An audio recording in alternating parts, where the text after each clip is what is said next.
দুর্ভাগ্য আমাদের যে আমরা নিজেদেরকে মুসলিম দাবি করি, আমাদের কোনো অ্যাসেট ছুটে গেলে সেটা নিয়ে আমাদের অনেক পেরেশানি হয়। কিন্তু আমার ঈমান দুর্বল হয়ে যাচ্ছে কিনা, আমি কুফরের কাছাকাছি চলে যাচ্ছে কিনা, আমার ইসলাম দুর্বল হয়ে পড়ছে কিনা, সেটা নিয়ে আমাদের তেমন কোনো পেরেশানি হয় না।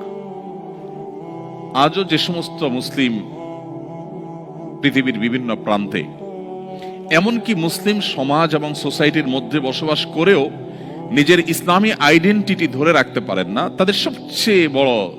ঘাটতি এবং দুর্বলতার জায়গাটা হলো ঈমানের দুর্বলতা। মাল্টিকালচারাল সোসাইটিতে যদি ইসলামকে বুকে ধারণ করে মাথা উঁচু করে হীনমন্যতাকে দূরে ঠেলে আপনি যদি আপনার দ্বীনকে নিয়ে আপনি প্রাউড করেন, আপনি যদি একজন ভালো এবং আদর্শ মুসলিম হিসেবে নিজেকে আপনি উপস্থাপন করতে পারেন, আপনার ফ্যামিলিকে যদি আপনি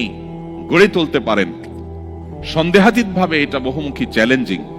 প্রতিকূল পরিবেশে নিজের ঈমানকে, মুসলিম আইডেন্টিটিকে যদি কেউ উঁচু করে সেটাকে নিরাপদ রাখতে পারে, তার আঁচলকে বাঁচাবার জন্য সে যদি সংগ্রাম করে টিকে থাকতে পারে, জ্বলন্ত কয়লা হাতে রাখার মতো এই কঠিন কাজটি যদি সে করতে পারে, নবীজি সাল্লাল্লাহু আলাইহি ওয়াসাল্লামের হাদিসের এই ভবিষ্যৎবাণীর আলোকে সুসংবাদ সে পাবে।